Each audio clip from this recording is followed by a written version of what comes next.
On today's episode of the Real Recovery Podcast, episode number 63, we are honored to welcome Tiffany A.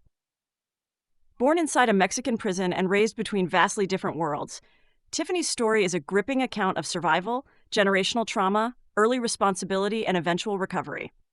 From navigating family instability to overcoming her own addiction, Tiffany shares with us a raw and powerful journey of healing, motherhood, and hope.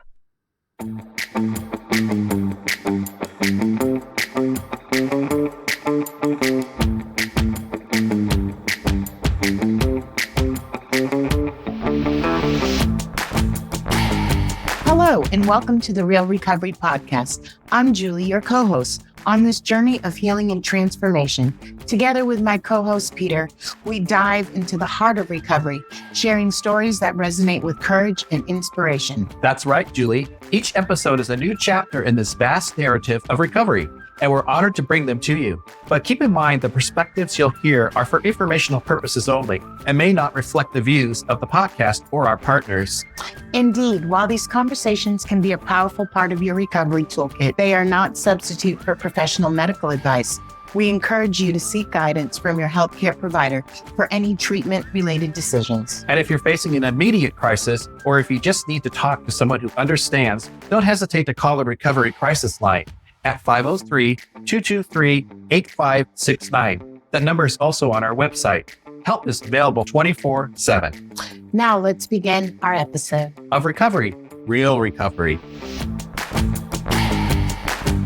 I want to welcome you. I'm so glad you're here. Yes. This is Julie. Here with Peter. And here with Tiffany. I'm so excited. Welcome. I'm glad you made it all the way.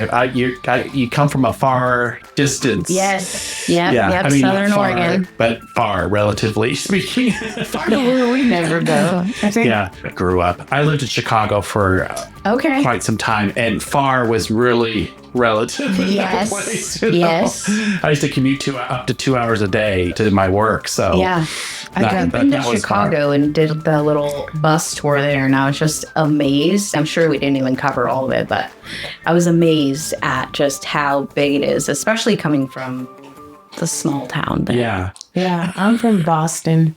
So That's a pretty big town too. it is. Yes. Yeah. But Chicago, if you ever go back there and you're able to take the architectural boat tour that goes up and down the river, that is amazing because you see all the skies. You're seeing them from the water, and it's just, oh my god! Yeah. It's just Yeah, I can't amazing. imagine. I just think of And the Chicago and I history, think too. of the Bulls, but that's just me. Yeah, sports. Sports. Are you a sports guy? Oh my God, beyond to infinite. And Peter will be Not like, so much. what season? I know. Is it Me too, base- yeah. He'll be like, is it baseball? And my sponsor thinks every season the Padres are in it and they're only in baseball. And I'll be like, we're fucking in football right now. Yeah. So, Yeah, I'm like, did those basketballers just make a goal? yeah. March Madness was a heartbreaker because I'm a Duke Blue Devil. So, yeah. Oh my God. And then just not to get too off track here, but I also watch a lot of British shows, and so they're saying football, and it's yes, soccer, soccer. so that adds to my confusion as well. That's what people talk about. That's funny. Every time there's a British show, I call my sponsor. I'm like, Papa, please, what the fuck have you been watching? So there are no rules to the podcast. That's what we like. We like it just to be comfortable and get to know you and hear your story. And I want you to know your picture with Amanda is flawless. You look like 20 in that picture. And my daughter is going to be 1 year older than you. I feel old. Yeah, Don't. I really do. Don't. I think the age that really matters is how you feel at heart. Yeah. Yes. Yeah. Yeah. And it that is. I soar in. Yeah. Amen. Yeah. Thank God. Yeah. Yeah. So welcome. And I guess I want to know how you grew up, how you got to where you needed recovery. Every story is so different, though we all have the same common purpose. Mm-hmm. Yeah. Wow. How I grew up. So I guess some of the backstory, which plays into a little bit of later on down the road, is it starts with my mom, my lovely mom. So my mom, she had a really rough life growing up, and she ended up being emancipated at a pretty young age. She was on her own, and she ended up in Mexico. And while she was in Mexico, it was just shortly after her 18th birthday that she ended up being detained. Oh my gosh. And she was, and not like Mexico, just over the border or like close to the United States, which is where she's from, but deep down in Mexico. I talk a lot with my hands, so hopefully I don't bump this Oh, thing. it's not a problem. Okay. Look at Peter's got an edit button, don't worry. Yeah, so she was incarcerated in Mexico, and Hard. yeah, just shortly after she turned 18, and it was a co-ed prison. And so she met my bio dad there. I love how you said that. Bio. Yeah, my bio dad.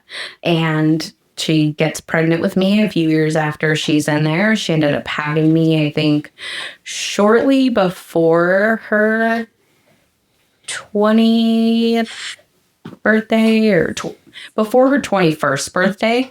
And she still had a few years or something like that left on her sentence. Wow. Yeah. And so From 18. Yeah, just a baby. Yeah. A baby. Yeah, I have a son who's 15 now. And when I think about my mom being in a place, even when I was 18, yeah, it's just crazy to think that she was so young. I lived in the prison with my mom. And at that time, my mom was... That's cool, though. They didn't take you from her. Yeah, they didn't. Yeah, it was actually, my mom said that it was a really supportive community. And there's a few pictures of me from when I was like a baby with my mom in the institution. It's not, it wasn't like how it is now. Yeah. Because from what I know, most of the time now, if you have a baby, they... Separated. Yeah. So that's really cool. Yeah. Yeah. So there's, obviously it's not the best environment for a baby. And She's sober. yeah, she was. And so she was pen pals with a random woman from a church that lived in Medford. And she was writing back and forth with this woman for, I don't know how long, a while. And so this random woman that my mom has never met flies out to Mexico to pick me up because there was just bad stuff going on in the prison.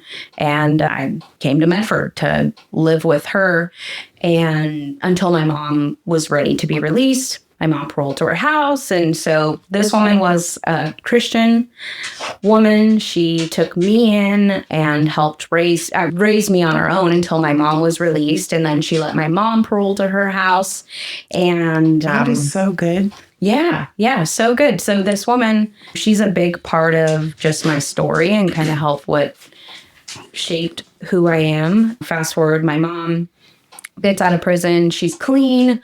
She gets into a relationship with the man that I call my dad, my father, the person who raised me. Right. And they were together for a little while. And so in between that, I didn't know any better. My family was my mom and my dad, and then my dad's family. He had a large family that was also in the same town as us. And we grew up in a tight-knit family.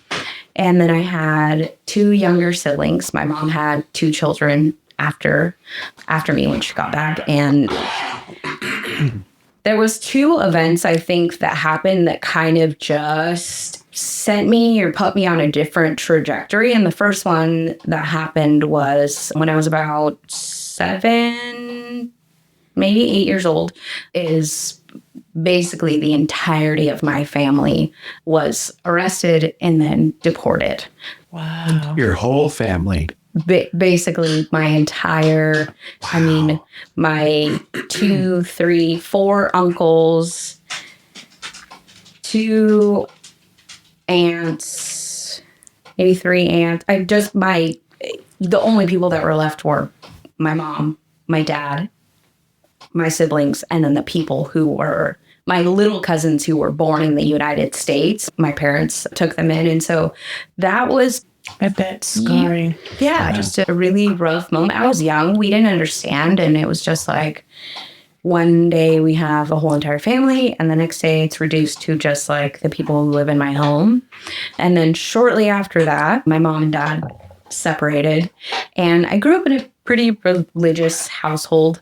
Me too. And when my mom and my dad separated, I think just to go back and touch on that a little bit, because I think that did impact my relationship with the higher power when I first got clean, was that I grew up in a house where we didn't listen to rap music or certain TV shows were bad. And they so it was very much like a higher power. A Catholic school girl. Yeah, punishing and like uniform. and like, oh, I'm watching you, motherfucker. It was that kind of thing. And when you get a chance to fuck off. Yeah. Amen. And so it was tough. And that divorce really I spent my time between two completely different households. My mom worked a lot. She was trying to make sure that we had things that she didn't have when she was growing up. So well before she ever, spoiler alert, my mom relapsed. Before she ever relapsed, she was not really there when I took on lots of responsibilities. And so I was torn between these two different worlds. That was tough. I think I started... It is. It's hard. Yeah. I totally relate. During the weekdays, I lived with a nana and went to a Catholic school. And on the weekends, I went to Massachusetts, and my mother had an apartment in an all-black neighborhood. Talk about two different cultures. One, and then she picked me up and she went to work that night. Yeah. So I understand. Yeah. And it is hard. We are allowed to do everything in this household. You better not say poop in this household. Yeah. You can wear whatever you want, and you're cooler in Massachusetts. And then I went to school in New Hampshire. Yeah. Okay. Yeah. So it is a very difficult thing. Yep. And I think you can also have abandonment issues without the consistent parenting. Mm-hmm. Yeah, it was tough. Not only and bless my mom, I don't know who or where I would be without my mom. And then I think just sometimes as parents, I don't know if you all have children, one thing that I always think in my mind is just like, as parents, I think parents do their best in most cases. And sometimes our best just is not good enough. Like sometimes our best just does not fucking cut it.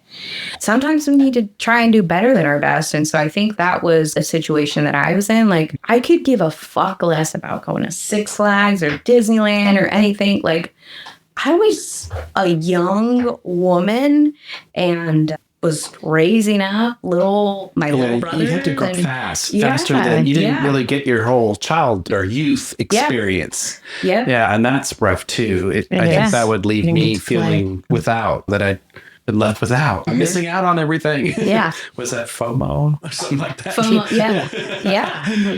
And it was just, I don't know, it was such a weird thing because I feel like I had in my mind, I'm like, I had a really good childhood, like in comparison to others, but what is comparison? So I started shoplifting. I think that was my first drug of choice. That was the first thing that I did to make me feel like, to get outside of my feelings. I got an adrenaline rush. And so I remember like skipping third grade. Like I was 10 years old. I have a 10-year-old daughter now. And I just can't imagine that. I started doing that and smoking cigarettes and smoking weed and and it just progressively you had gets to have worse. Grown-up responsibilities. You wanted to be grown up. Yeah. I think I just wanted to do anything to not feel the way that I felt. And so I went on doing that. My mom relapsed. Another pivotal moment. My mom relapsed when I was 12 or 13 years old. And that was crazy. I went from having a mom who like worked all the time, it was super good work ethic, to somebody who's just absent and not there. And so I was just like, girl, you say less, fam. Is that what we're doing? You want to go balls out? Same. And so I just spun out. I got pregnant with my first son when I was 15. And throughout this whole time, I'm just like getting loaded. And what does getting loaded look like to you?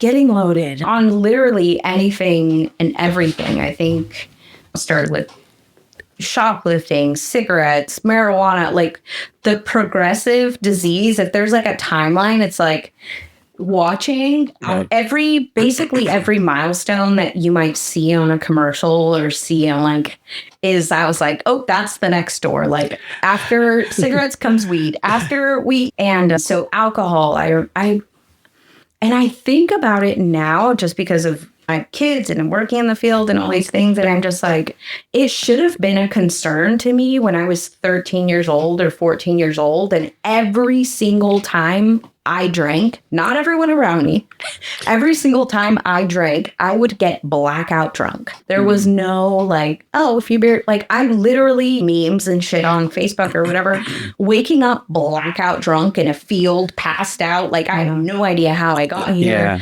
at such a young very age. familiar. Like That's that how I should have drank. been concerning to me. And I was just like, business as usual. Like I got my first job at a pretzel making place in the mall when I was 14. Yum. I'm just saying, yeah. And I would get drunk. Like I would work the opening shift and I would get to work and I would drink vodka and orange juice as soon as I got into the store, sometimes before I left. And I would be blackout drunk for who knows how I made it through my shift at 14 years old. And I didn't know Wasn't you my could work at 14. Yeah, very limited. Yeah. Very limited hours. And at that point, I dropped out of school. Like, my mom was loaded, living in a motel room. It was around Christmas time. And, like, I need to make sure my brothers have Christmas presents. And It's like a lot of pressure. a lot of pressure. Really, the reality is that I put on myself just from being codependent and having a lack of boundaries. So it was a lot of pressure, yes. And I just think that because of the type of person that I am, it's like, and because of trauma, obviously. But I take on, still to this day, shit that is not mine to carry. And that's what it was. Like, my little brother, he was tiny. He was a little guy. He's not concerned if he gets a new teething ring or not. You cared. I did. Yeah, I did. And so I get pregnant and I was able to manage my use for the most part when I had my first pregnancy. I only did this drug or only did that, or to keep it somewhat manageable. I had these justifications in my head for what was okay. And so I was in a relationship with this man that I get pregnant by. I'd been with him for a few years already. And he went to a youth correctional facility when I was just a few months pregnant with my son. And he was in there when I gave birth. And basically, as soon as I had my son, I started using again. I would take prescription pills that were not prescribed to me or doing things like that. But it was somewhat manageable. I was still a kid. So my parents were very much like, I lived in their house and did the thing. And they would buy me food and all this stuff. Yeah, it just got worse and worse. And I started using meth and then smoking pills and then heroin. And before I knew it, I was an IV user and I placed everything and anything. I placed the drugs above everything and anything. I mean, it was money. Yeah. No, seriously, illegal money.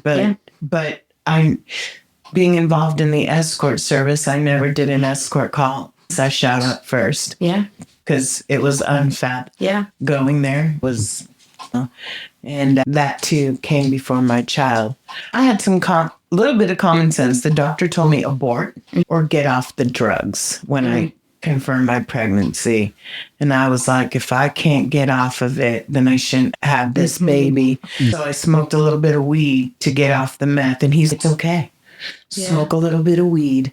And I gained like 35 pounds in 1 month. And then he was like, 4 or 5 months. We need to get off the weed now. Yeah. And it was okay. That's how I got off meth twice. Yeah. So I don't know why, but that was my plan. I've never blacked out drunk. So I just skip to the high baller shit quick. Okay, yeah.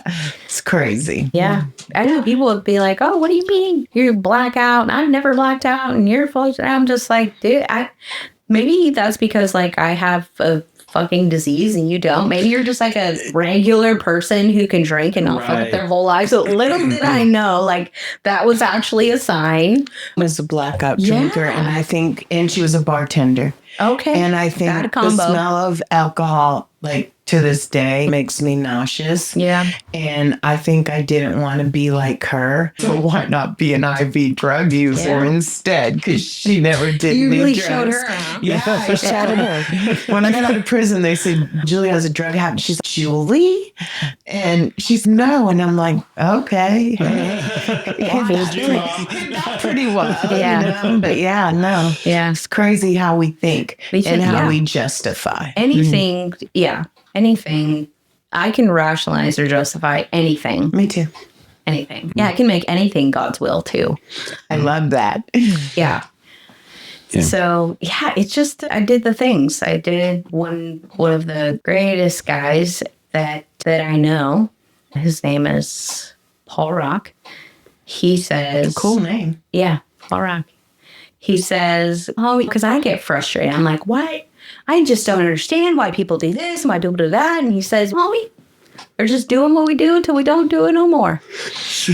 I love it. Doing what we do till we don't do it no more. It's just the simplest thing. And and I think that applies in like most areas of life, like not just when we're getting loaded, but even in recovery.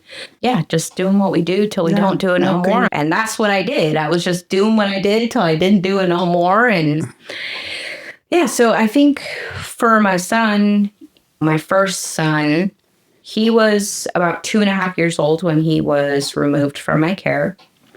And that was also my first time being in jail as an adult. And I really spun out from there. I went on a really downward spiral, like pretty quickly. Up until that point, I had an apartment, I had money, I had things, I had the stuff, and I was really doing okay. Like, I took care of my son. And then after that, it just spun me out. And so I go on and I'm using and I get pregnant again. And I'm just like, you've got to be kidding me. The only thing that I wanted was my son back. I didn't want to get clean. I didn't want to stay clean forever. I didn't want to have another baby. I just was like, damn, what a nuisance. And that's how I viewed my pregnancy. During that pregnancy, I was not able to stop using. I didn't seek help to stop getting loaded. I did very similar to what I did when I was pregnant with my son, but instead of using heroin, I just used meth throughout my entire pregnancy with her. And I was at this point in my life, I was doing what I could. Sometimes we're doing just the best we can. Yeah, but I wasn't, Julie. Yeah. I just didn't care. I was just like, you know what? Damn it, I really got myself in a predicament. And I really just tried to pretend like the pregnancy did not exist. I agree. Yeah, it was a tough time. So I missed my scheduled C-section with her. And then when I went into the hospital, and this is where the God of my understanding, I think, really was like, we're done here. It's time to do something different. I went into the hospital for my next scheduled C-section appointment. I was just like, all right, I'm here. Somehow, by the grace of God, made it on time. And I was like, somebody needs to call DHS because I've been getting loaded and y'all need to come pick up this kid. And that morning, I was going to be late and I was like, I just got to get this kid out of me. Like, I can't do this again. I can't get extended another 3 days. And so I didn't get loaded that morning before I left my hotel room. That was May 11th. And I went into the hospital and tell them, hey, call DHS. I'm getting high. And well, when you tell them that, then they're watching you. They're making me pee with the door open. They have nurses in the room at the whole time. And I'm just like, I'm trying to do whatever I need to do to just get high one more time. Right. To just get one more time. And it just was not happening. So I have my C-section and I'm alone, and 2 people who were coming to pick up the last of what I had were there, and they like flipped a coin to see who was going to be in the operating room. And then I think my mom at some point showed up later, and I'm waiting for DHS to come pick up this child, and DHS doesn't show up. Somebody else shows up, and they tell me that there's this place that I can go, treatment center, where I can take my daughter with me. And I'm just like, cool story. I'm not going. Take the kid. Like I'm not going. I have nothing for her. Like I already have a son that I don't have in my care. And they were like, you also have warrants. I'm like, it's amazing how that comes in. Now you want to go to treatment. Right? How long is it going to take to get the warrants cleared up? And so I became willing to do something different, not because I wanted to stop using drugs, not because I wanted to be a mom, not because I have anything else, but because jail I didn't want to go to jail. Yeah. So I didn't want to go to jail. Especially not after a C-section. Like, what a shithole to be. A shithole place to be. And so I go to this treatment center, and the real turning point for me, I think, was I had been in that treatment center for 19 days, and they want me to, like, do chores and participate in classes and do these things. And I'm taking care of this baby that I'm just taking care of her. And I tried to leave my daughter there. And I didn't try very hard. Now I think our higher power is just, I believe, is just there. Yeah. Whatever power you believe in is there all along your life, whether you're in recovery or loaded and just is like there. And so I tried to leave my daughter there. And ultimately, they don't want to do the paperwork at night. I tried to leave her at night. They were like, take it up with day staff, basically. And I was just like, that's crazy. And so I walked back into my room, and I saw my daughter was just laying there awake, wrapped up in her little blanket. And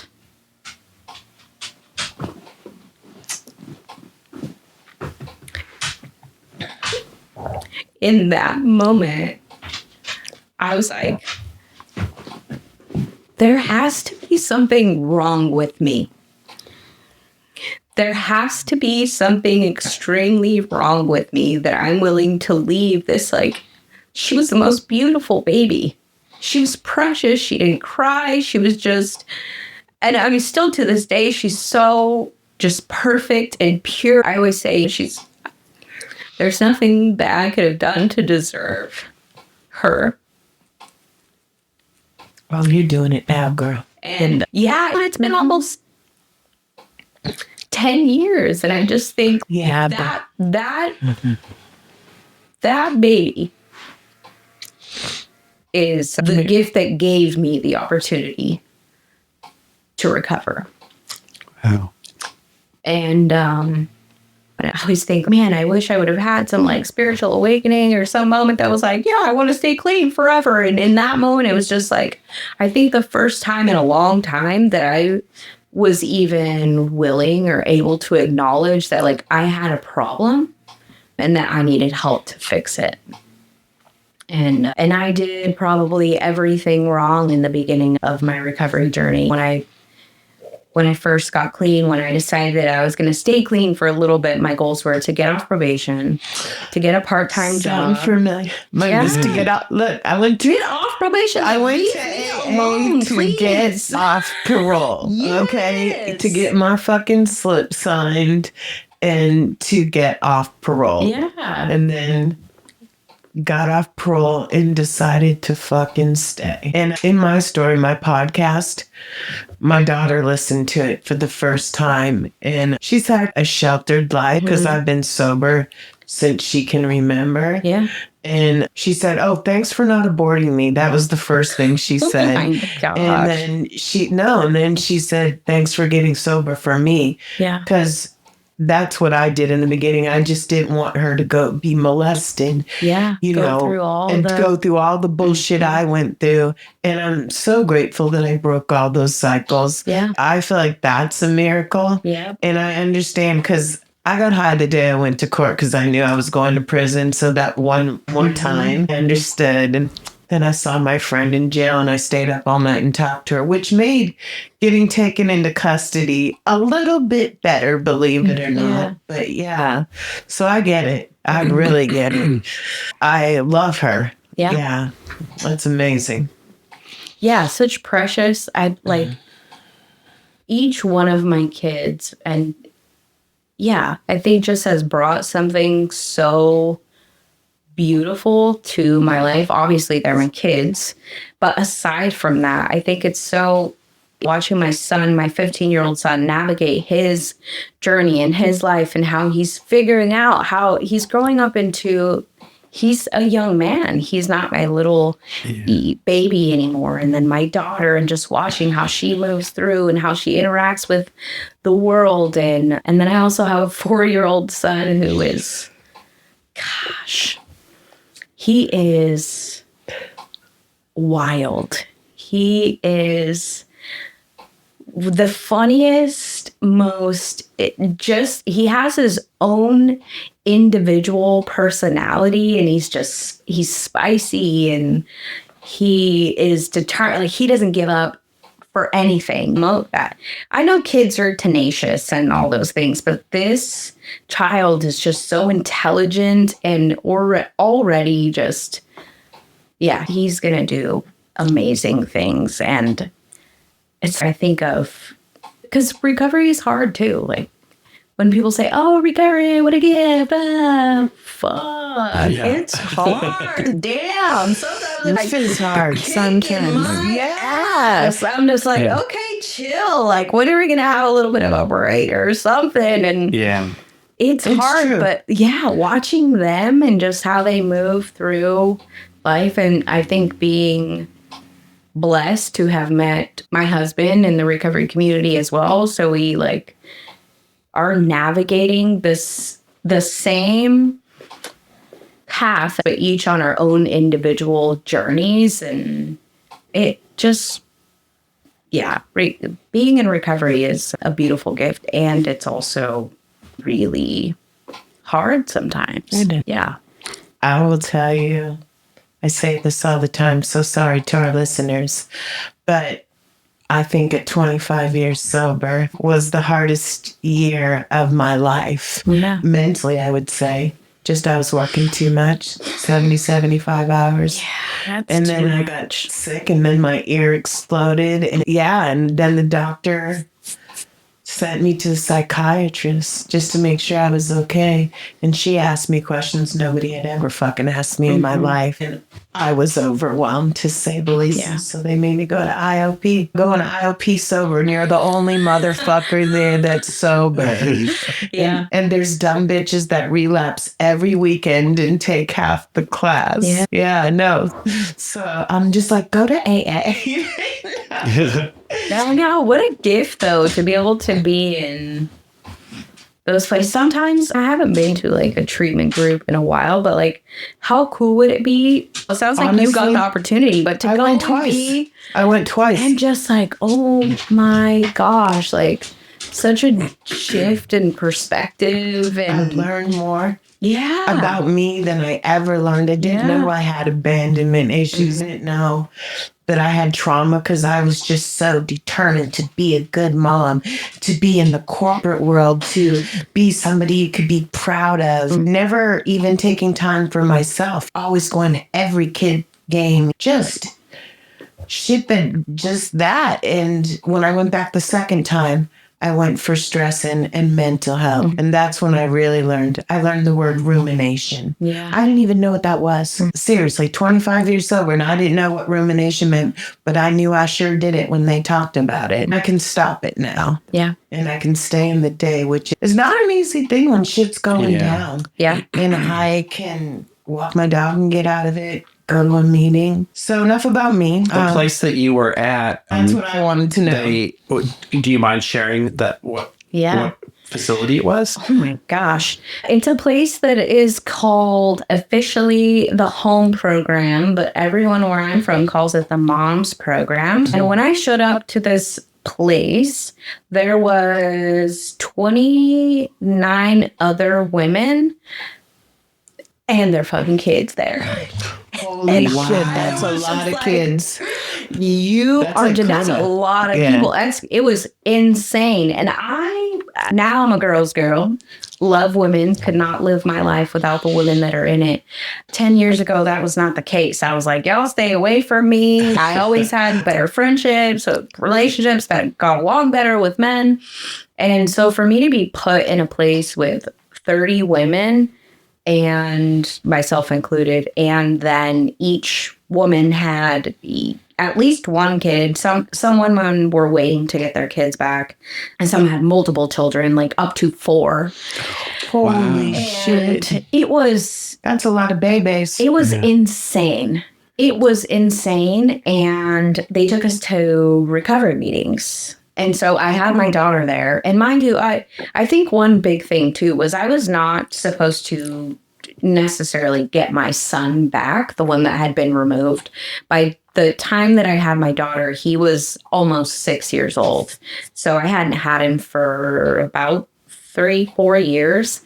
And he was just 5 or pre-kindergarten was the age cutoff. And so he was 5 and he was about to enter kindergarten in the following year. Okay. So I got into that program in May. His birthday's in June. And within 30 days of me being in that program, my son was returned to me. Wow. That's awesome. The one thing that I used to do the thing in jail when I would be in and out of jail all the time. I basically lived there. My PO would be like, "Are you ever going to come check in?" And I would look at him through the beanhole or her and say, "This is our spot. I'm cool here. I don't need to come see you at the office." I would try to go to the office. I would walk in one door and out the other. And I just never made it. And it was like, just so many gifts. I got my son returned to me. I got off probation, but in that program, they would take us to these 12-step meetings. You know, they take you to NA, they take you to AA, and that was really it. And so I just remember going to those meetings, and I would take my daughter. They made us take our kids with us most times, and I would take my daughter, and I didn't want anybody to speak to me, especially at no fucking meeting. You guys are liars. You're into a gay men's You're meeting, from a club. Like, please don't speak to me. There was nobody that, hung out. Maybe some people will get the reference, but there was nobody that was from a White City trailer park getting clean in those meetings. And White City's just a small little town. It's basically just trailer parks. Yeah. Is it really called White City? It's called White City. Yeah, that's the name of the town. Hell up. Yeah. Okay. Yeah. And so there's different trailer parks. Like on one road, there's all the Hispanics and the Hispanic trailer parks. And then there's, if you're well off or if you're rich or not an addict, then you live in the Aloha Sun trailer park. Got it. Which is just not true. There's addicts everywhere. But that's how, when I was younger, we used to categorize them.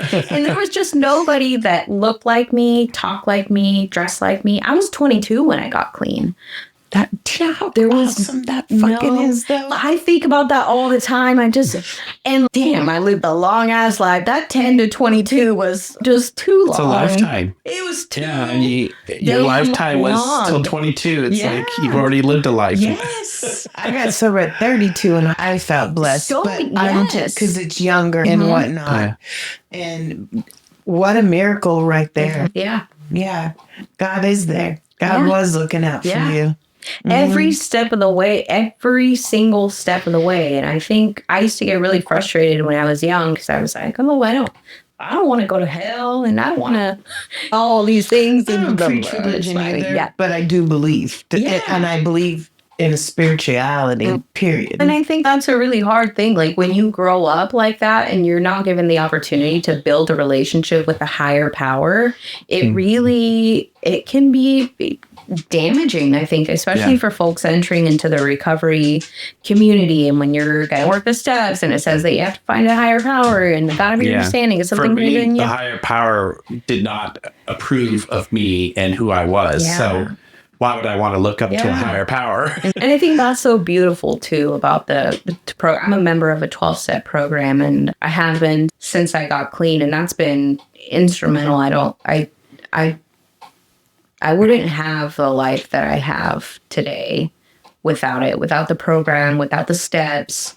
It's my foundation. Yeah. It's like I was already sober, but I say this all the time, and mostly when I'm in a treatment center on Tuesday nights. I say, treatment can get you clean. Absolutely.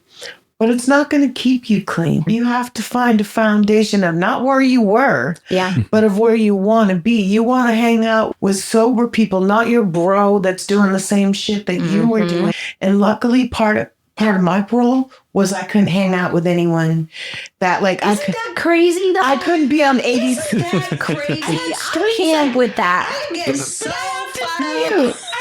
The streets I couldn't be on.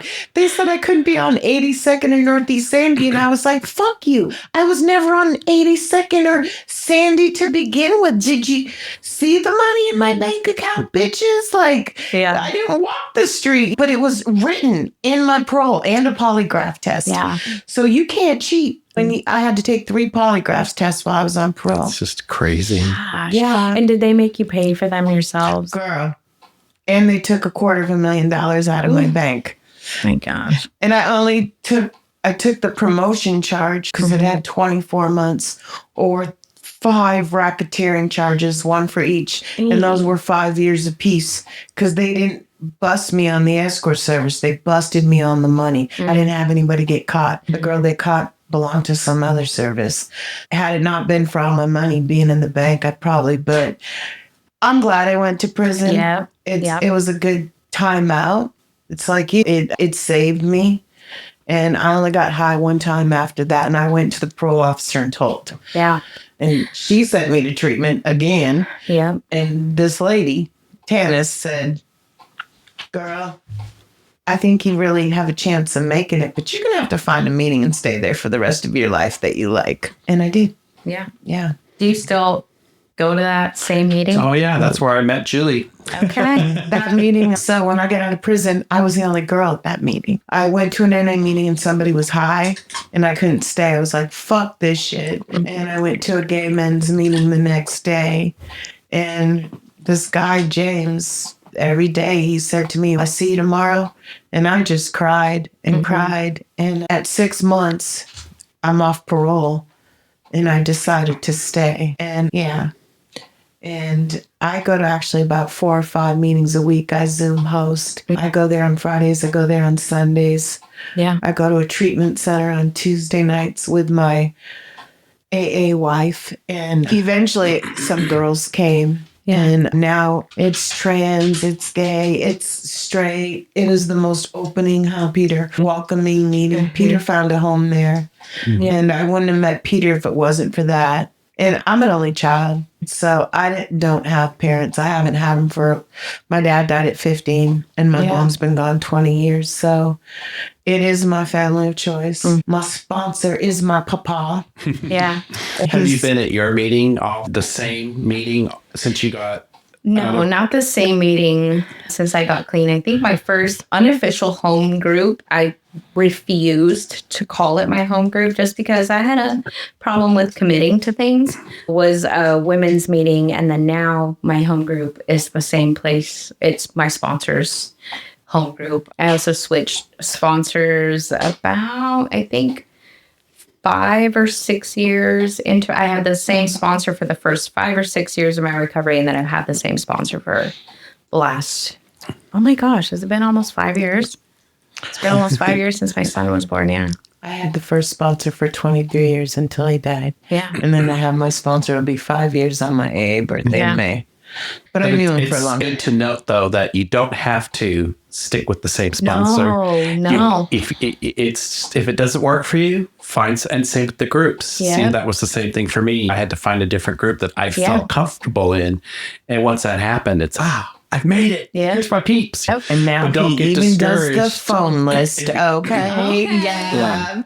But if you're a listener and you're new or you're just starting out, keep that in mind, because I got into this one group and it was like, okay, here's my life. And it's there's no rules like that. Recovery is yours personally to take. Yes, I know. People create so many rules that just don't exist. Exactly. It's like, why are you doing that? That's... There's so many forms of treatment. Medication-assisted treatment, well, blighty, circles, smart recovery. If you don't believe in this or that, and honestly, you can replace the word God with anything. And me not being a drinker, I'm sure I'm an alcoholic. I'm sure I'm a heroin addict, and I've never done it, okay?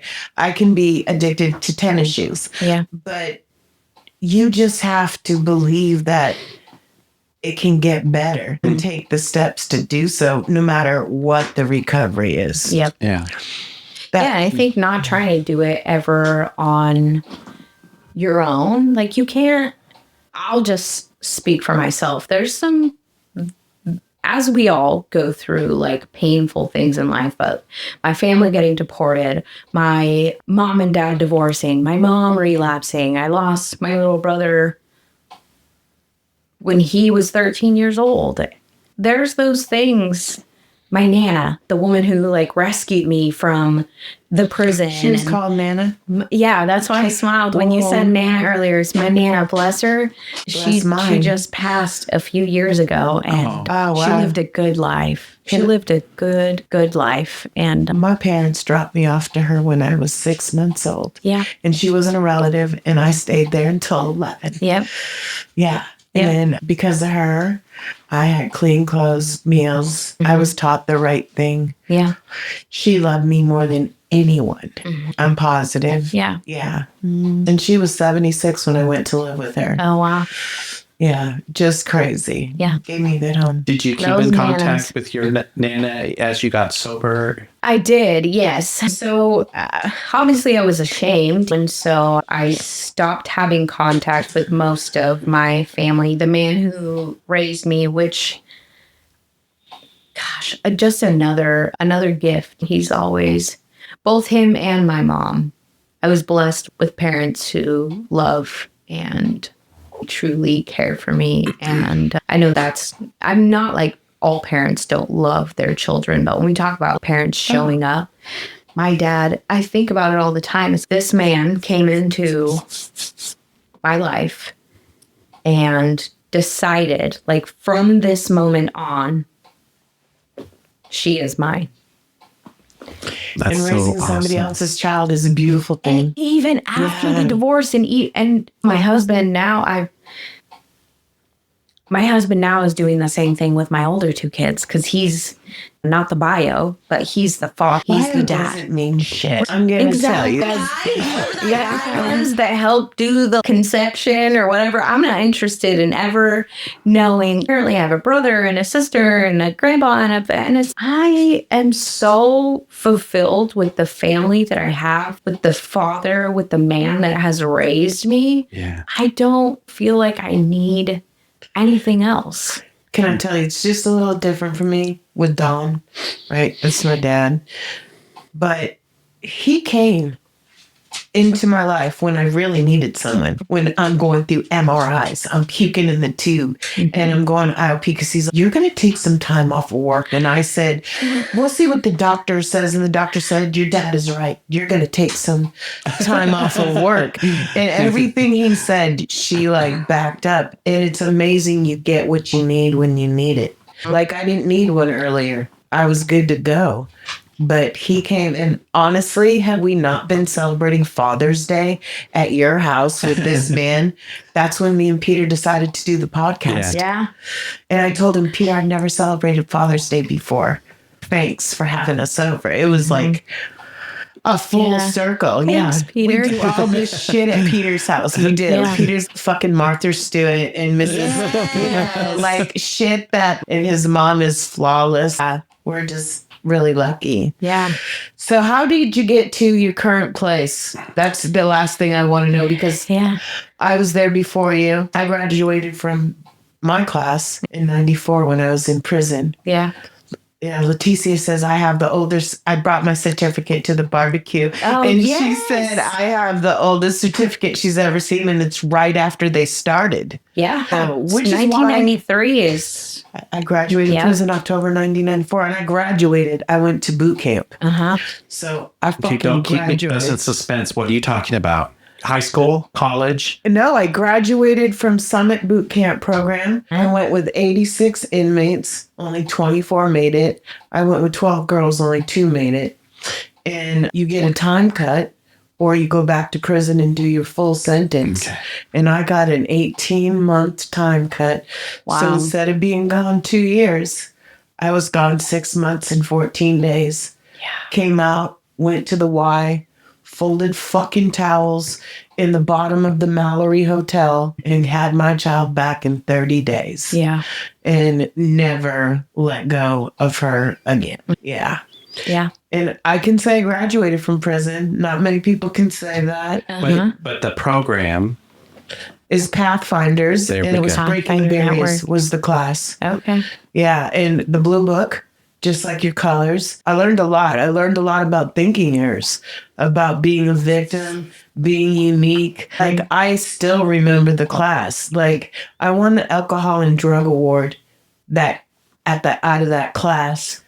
And I also learned AA there. Had a meeting that came in every night, every Thursday night. Yeah. And where other people thought it was cool because we got out of whatever, I was like, fucking pay attention. That was me on the H9 panels and tricks. And I was like, yeah, let's go. There's a pretty girl. I'm not gay, but I was looking at the pretty girls that were coming in on the panel. I swear to goodness. Yeah. I was in there and I was just like, anything. I always, hats off, kudos to shout out all the love and just, yeah, to whoever decides I'm going to get clean and I want to do something different. And I really want to be engaged in a recovery program. And I just did not have that. I did not have So that. I didn't either the first 6 times. It took The first 6 times. Yeah, that's right. Yeah, I mean, I had to leave Exactly. I had to leave one program because my lawyer said, you are going to prison. And she said, if you want to put your stuff away or whatever, you should probably leave treatment. And so I left treatment 3 days before my court sentencing to put my stuff in storage. And I didn't trust anybody. I put my car in a storage unit and paid for it for 3 years because 2 was the max. I put my stuff in a storage unit, paid for it for 3 years, and I mailed myself $5,000 in cash to a post office box that I rented for 3 years. Wow. Yeah, I trusted no one. Yeah. Yeah. Crazy shit. I came home to my stuff. Yeah. Yeah. That's a plus. Yeah. It is. It's always nice. I never came home to any of my stuff. That's what I'm saying. Almost everybody loses everything. Yeah. I felt like I was a little brilliant, and it was the only money I had. I had to sell my car, sell like stuff to get the apartment. So Yeah, I went into treatment with 2 pairs of Jordans and a 24-pack of diapers. I got my nails done before I went to prison. It was some stupid shit, but yeah. Yeah. I did Your it. nails were looking good for at They least a were for month, 3 I weeks. bet. No, Yeah. almost a month, but 3 weeks. Yeah. That's funny. So how'd you make it to Pathfinders? So when I was at that treatment center, and these same people don't work there anymore, so when I was at that treatment center, I was like, what am I going to do? I want to get a part-time job. And I also was just bullshitting a lot of the times when I'm there. I just like to say stuff and I like to make jokes. And so I said something about, I'm going to come work here. I love that. At this place. Yeah, I was joking. I didn't really want to work there at the women and the thing. And so this lady was like, yeah. Okay, basically, because I was rude. I was super rude, and being a feisty bitch. Yeah. Spicy. We call it spicy, not feisty. Spicy. But yeah. And so she just was like, "Girl, yeah, okay." And so then I was like, she doesn't think I have what it takes to work here. And so then I was like, okay, I'm gonna come work here one day, and so that became one of my goals, but I honestly didn't believe it was attainable. I didn't believe that I could do much. I truly believed that I had messed up so bad that there was no coming back from where I had put myself. And so when I set those goals of I'm going to get a part-time job at McDonald's, I want to get a 1-bedroom apartment for me and my 2 kids. I want to be able to get off probation. That was what I believed I was capable of. I wanted to finally get my Section 8 voucher because I had been on the wait list for so long. I had a boyfriend that also had a girlfriend, and I wanted to not share him with anybody, and that was a goal. That's an interesting one right there. Yeah. Word up. And so, that's what I believed that I could achieve. And so slowly I started accomplishing things. I got off probation, I moved into an Oxford house and I became the fundraising chair for an Oxford house. Oxford House. We love them. Yeah. We fucking love them. Yes. Yeah. Oxford House was just, I been on wouldn't our have had show. anywhere else to go. I wouldn't have had anywhere else to go if I wasn't able to go to Oxford House with love my it. 2 children. And the rent was affordable. And I built a community there between there and NA, and I'm getting to it. But you got your foundation. I did. And Yeah. that's what I say. And me and Colette say it all the time. You got to build a foundation. It just doesn't, ooh, It doesn't. okay. Like anybody who thinks it's just, ooh, Yeah. yeah. If it is, kudos to you. Yeah. Yeah, so I guess I really learned how to work, how to show up to a place on time, how to be committed, how to follow through. And I wasn't really the best at it. I really wanted to work at this gas station, and most people can get hired at a gas station. I could not get hired at that gas station. I went into that store every single day for months and months, and it was pretty far away from my house. And so I'd walk there, and I would go there with red hair and pink hair and blue hair and all different kinds. Oh, my whole face filled up with piercings, and just be like, "What up, motherfucker?" So I finally ended up getting a job at that gas station after harassing the manager for a little bit. And when I worked there, it was the most popping gas station that exists in my town. Everybody goes there. It's open 24 hours. It's a Circle K. There's gas. There's a mini market, and there's all the things. And do you want to know what happened to me when I got clean? Was I slowly got softer, and my heart I really wanted people to experience what I was experiencing, which was the gift of recovery. I wanted people to know that things were different, and that they could accomplish goals, and that they could be clean and have their kids and all the things. And so I would see people that I either knew or didn't know come into that gas station who were struggling. And I would go in the back hall and I would cry. And I would be like, man, I really wish. Just a softie on I the really inside. wish there was something that I could do to help. And I would tell them about how I am an addict in recovery, and how my life used to be and how it is now. And so you have to have 2 years where I'm from to work at most treatment centers. It's 2 years clean, off probation. And so when I got 2 years clean, I went to go work at that treatment, not the facility, but the agency that I had gone through treatment for. Did you see that lady? I didn't see that lady. I want to just I didn't see that lady, but can we talk about the staff really quick? Yes. The staff that were there, which was extremely inappropriate and unethical. But I said at the beginning, I didn't have friends. I had one friend that was actually in the treatment center with me. The staff there were 3 staff who, when I got out, again, I said it's very unethical. I would never do this here. Peers, if you're listening, counselors, all the things, if you work in the field, please don't do this. You could lose your certs. But these women really just wrapped around me and welcomed me into their families. I would go have coffee with them. They would bring me to their house for Thanksgiving.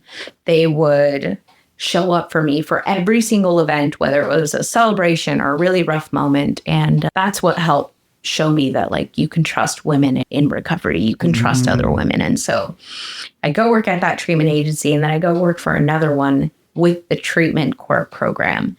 And it's tough being a person, not only trying to navigate recovery, but also navigate the justice system when you're doing it on your own. It's just, come on, what are we doing here? And the justice system, I think, is doing their best to make improvements. And we work with some really, I'll just say for me personally, I work with the most amazing people, both on my team and the partners.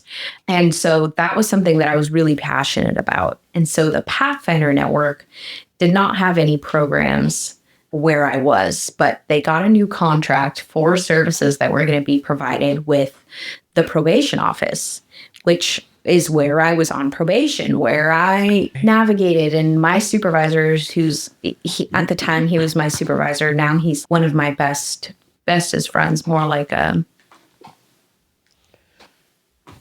oh, I am so emotional, more like a brother, and has really just been a rock in my recovery and in my life, both personal and professional. I love that.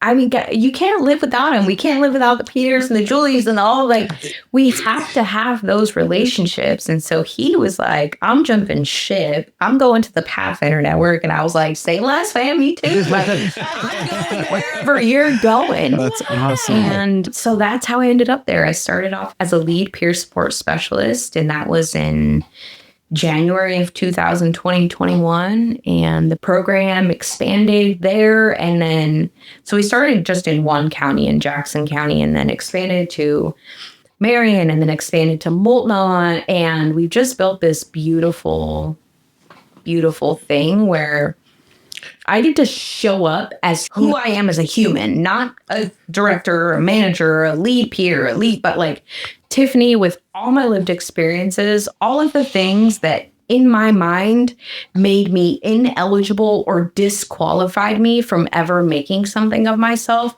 I get to bring all of that to a place, and I get paid. You're like, what? I get fucking paid.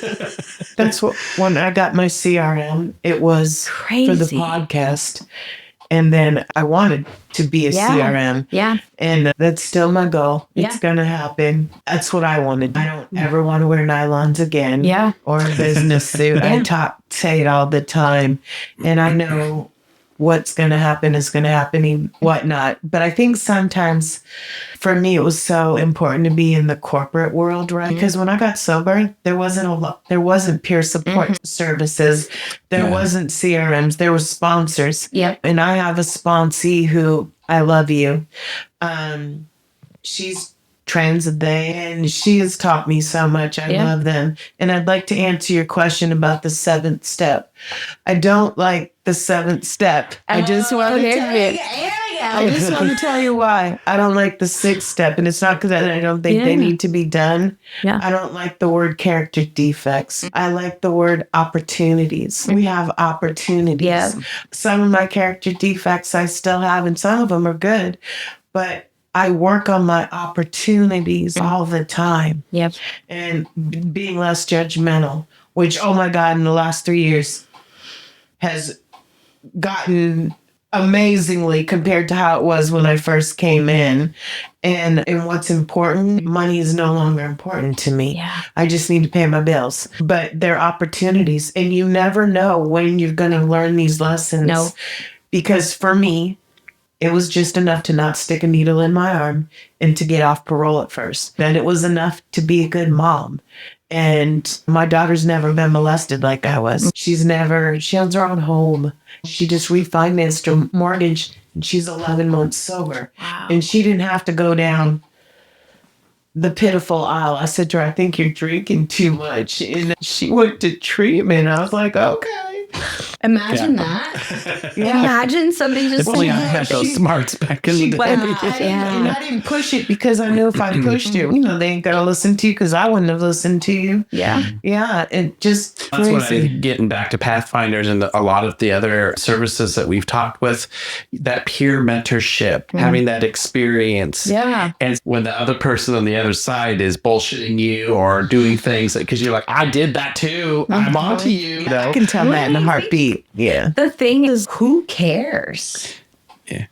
Who cares if they're bullshitting? I bullshit my way. Look. And look at me now. I got my slip sign to get my slip sign, not to go to the meeting. And I think that's the beautiful thing when you pair peer programs or have the peer that's, okay, yeah, it might not be like the whole story. It might be like a little bit of flaw, or sometimes just straight up, I'll just speak it for myself. I was straight up delusional in some aspects. And not that I had peers, but just like those people that I was talking about is they were just like, okay, girl, like they would look at me like I could tell that they knew that I was bullshitting, but they were just like, whatever, we're gonna walk this along with you. Back, girl. Yes, just that works if you work it. Yeah, Amen. yeah. But it's the peer programs, and I think they're expanding more to meet the needs of the large population of people, because there's so many different branches, right? There's like for the Pathfinder Network, the criminal justice system for folks who are navigating probation and that is the specialty. That's the wheelhouse. That's the scope. Is like those folks all of our peers have lived experience in navigating those systems. And so here we go, not only being in recovery and navigating all those things, but then this little specialty tab too. And then there's the ones that are specifically for like moms or dads or people from the trans community or people from the Native American community. I mean, the kids, girl, that's the part that. So I went to a barbecue at Laurelhurst Park because my sponsee said, hey, you were in this program. Do you want to go? And you just have to know somebody. They do stuff for prison. And so I met her, and my daughter was in treatment at the barbecue at Laurelhurst Park. And I was like, I graduated from this program. And I told her the year, and she said, holy shit. Yeah. So I went. And what was really eye-opening to me, never in my life, because I stayed away from everybody I used with. I had to. I had the polygraph test. So I never saw any of these people for 30-something years. At the fucking barbecue playing bingo, okay? And across from me, this lady says, are you Julie? And I'm like, what the fuck? And I'm like, and she has no teeth. And you can tell she's had a hard life. And she said, it's me. And I won't say her name because of her anonymity. And I was like, whoa. And it was my girlfriend's ex-girlfriend from like 1986. Oh, wow. And the fact that I got sober and she didn't. And then I said, generally, how are you? It's hard. I'm doing better right now at this moment. And yeah, and it was a lot, and I was so humble and grateful. Yeah. I'm sitting here with my sober daughter and my sober sponsee. Yeah, like, how does that happen? Yeah. Just crazy. But Pathfinders does work with her. Yeah. Yeah.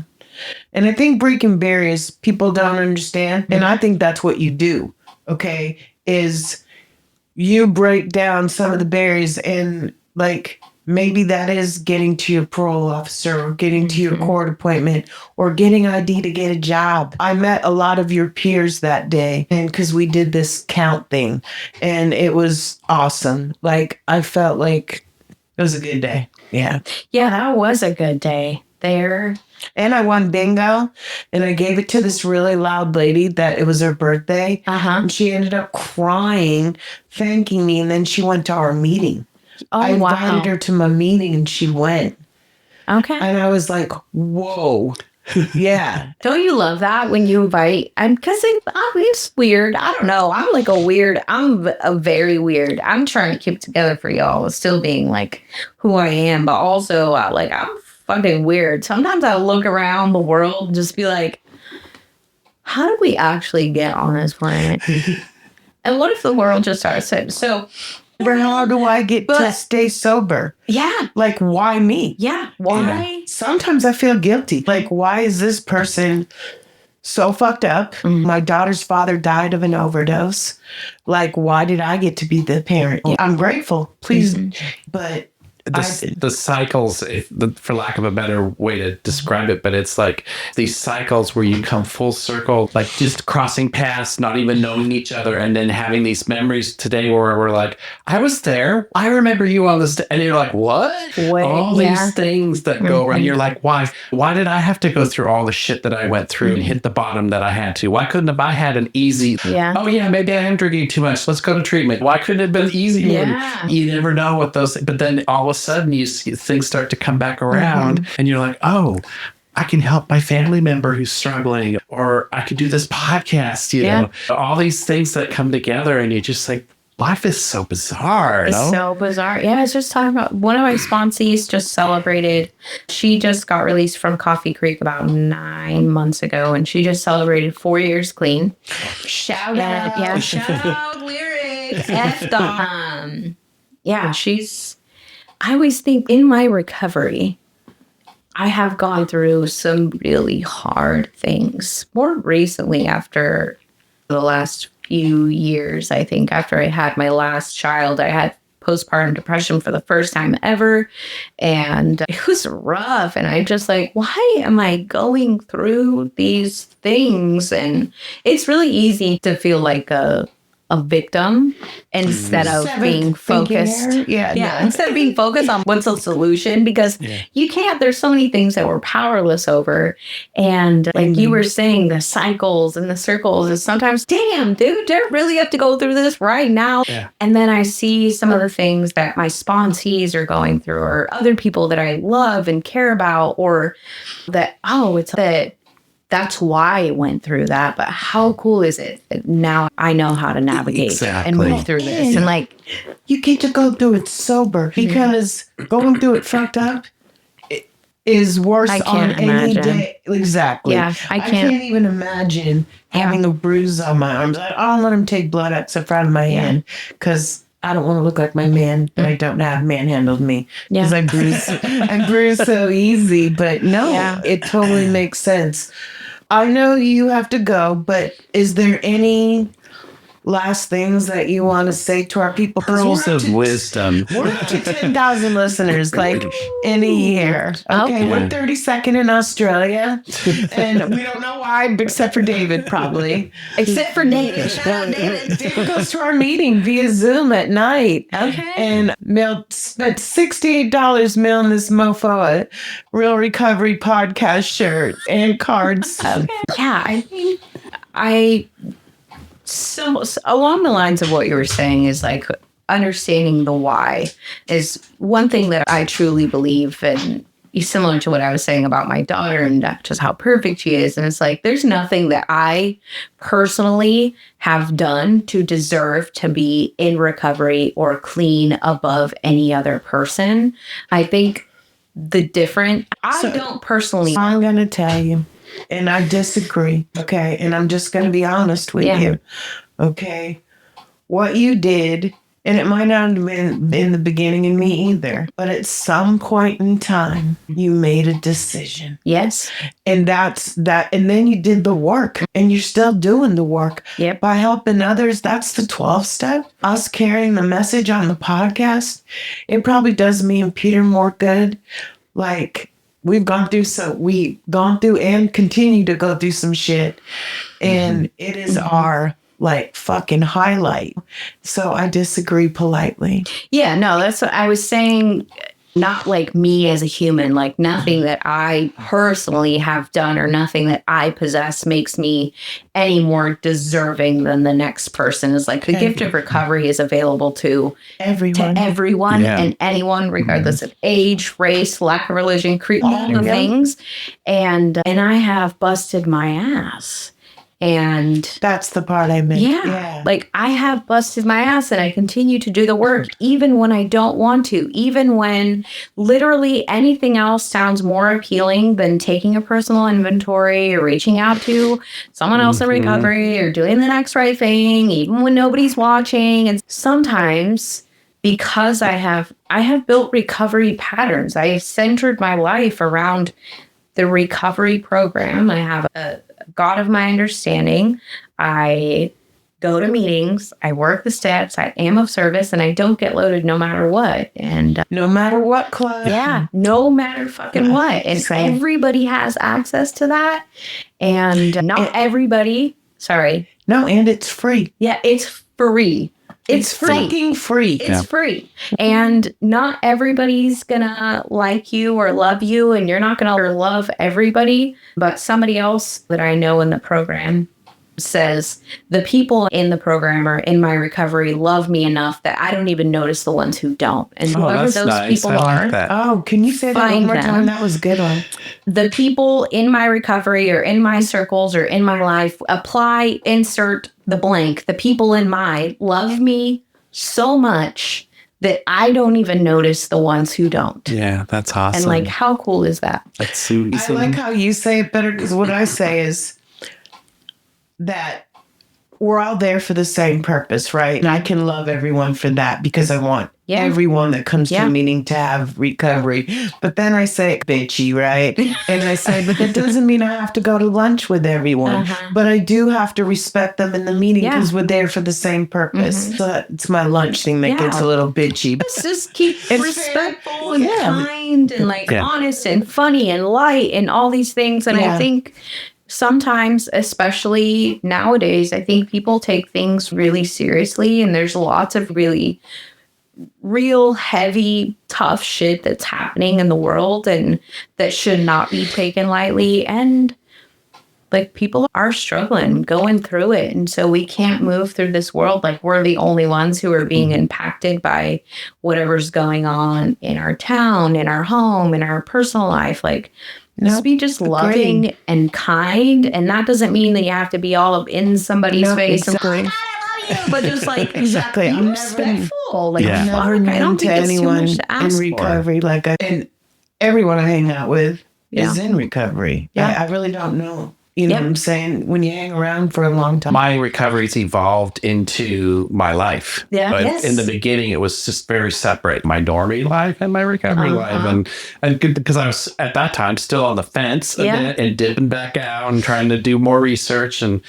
But now it's like my friends, my family of choice. It's my whole life is in recovery. Yeah. And I used to also think I would be missing out because recovery was going to be boring. And I had all these preconceptions of and it's not. I mean, I had some of the best times. Yeah. And I can remember them because I was a blackout drinker too. And now I can remember everything that happens and the parties that we do and the get-togethers. And it's Peter like, was the best dressed for the 4 Freedom Awards for Disco Night. Peter killed it. He really it's just did. nice to wake up and not have to fear, did I leave a bottle somewhere or did I do something, say something? And back in the day, we didn't have social media and all of that to keep track of what we did and shouldn't do. And knowing we talk about recovery being our life and whatnot, for a lot of years, I kept my work in recovery because I'm your boss. Having sometimes 137 employees in my last job, 70 certain times of the year. And it was a very bougie company. And when Peter and I did the very first 2 podcasts in my kitchen, and my job wasn't as good, I felt naked on a stripper pole. Yeah. Because now everyone, it didn't matter who it was, could know my story. And I was like, whoa, this is a lot. But then that's when I merged everything. And also knew that corporate world probably wasn't where I wanted to stay. So it was good. It was really good. But we remember that night we were like, and I think part of it for me, it's pride. I can get prideful and it's false like pride. Yeah. I do not need to go down that. And I think in some ways, if we had less pride in our world, Yeah. And more government kindness. leadership. Yeah, and more kindness. People don't know what some people are going through. Just be polite. Yeah. Just be kind. Don't be a Yeah. Thank you. Yeah, thank you both. for being here. Beyond for coming. I hope you had a good time and felt comfortable. I did. Yeah, very comfortable. I am an awkward human being, so I was not expecting to feel as comfortable as I do. So just thank you. Amen. You're welcome. And I know your story, it's going to inspire someone out there. And that's all. That's our only requirement is Our next we touch Peer someone out mentor there. maybe that knows there's a future for them. And we'll have links to Pathfinder and on our site. I think we already do actually in the We might, resource but area. We actually, from our podcast website, I share your shit all the time. Yeah, the agency stuff. It is because usually there's something good going on, and you have a lot of events, but I love it, and probably because of the prison factor, they mean a lot to me. Yeah. Meaning we have a lot of treatment places. There's a lot of places we promote. True Colors is, I have more True Colors gear than any. I don't have that raincoat that she had on. I know, I don't fit it either. Yeah, like she needs to give up the raincoat, Amanda. And we're going to have Chris G next week on the show. He did it once before, but he was just there to tell us about True Colors. Now he's going to tell us about him. Oh, I'll tune into that one. I love him. Yeah, we had Camille's comes out next Friday. What? And it's clean day. She'll have 8 here on That's 8. kind of coordination. That's why we're doing it on that day. We actually moved. You're doing it on Thursday. We're doing Friday. it on Friday, but Okay. Thursday night. It's actually it drops on Thursday, but it's like 11:30. midnight. But it's our present from me. Yeah, shout out Camille. It's already dropped. I sent her the picture today of the artwork and whatnot. And hers is really good. And then it ends up in a love story. It was like really cool. Yeah. Yeah. No, it was really cool. So like I was saying, True Colors means a lot to me too. And but Pathfinders, because of the connection, same. So there too. So we share a lot of their events. We share some 4D events too. Yeah, But good. if you have a good event, man, same with Oxford House. Patty's our girl. So those listening, follow our website, follow our social media. Yeah. Go to Pathfinder's Maybe you're website. sucking social media. Like I'm better at LinkedIn than I am at Instagram. I think You would, corporate girly. What? You would, corporate girly. And I was like, what is LinkedIn? People were like, are you on LinkedIn? And I'm like, I'm not sure if I'm linked I have into more that. connections on LinkedIn than some institutions. My profile's flawless on LinkedIn. You know, what the fuck? So no, it's funny. Thanks again. Yes, and this thank is you Peter so with the much. Real Recovery Podcast. This is Julie. And this is Tiffany. Thank you all. Thanks for listening. That's a wrap on today's episode. Thanks to each and every one of you for lending us your ears and hearts. Your engagement is what fuels our passion and keeps this podcast thriving. We cherish the moments we share here and hope they resonate with you, whether you're on a daily commute, at the gym, or just taking a moment for yourself. Make sure to head over to our website at realrecoverypodcast.com. While you're there, subscribe to our newsletter for the latest insights and uplifting stories from our community delivered straight to your inbox. Click that subscribe button on your favorite podcast player too, so you can keep up with every new episode. It's your support that keeps our conversation alive and meaningful. And if our stories have touched you, consider using the donate button on our site. Your contributions, no matter the size, are deeply appreciated. They help us continue our mission of sharing hope and healing. Join us beyond the podcast and follow our journey on social media. Find us on Instagram, Facebook, and on X, formerly known as Twitter. All the links are on our site, so you can stay connected and be a part of the Real Recovery community every day. Your likes, shares, and comments not only spread the message of recovery, but also remind us that we're all in this together. So, until we meet again, remember that recovery is a journey, not a destination, and we'll be here to accompany you every step of the way to recovery, real recovery. Thanks for listening.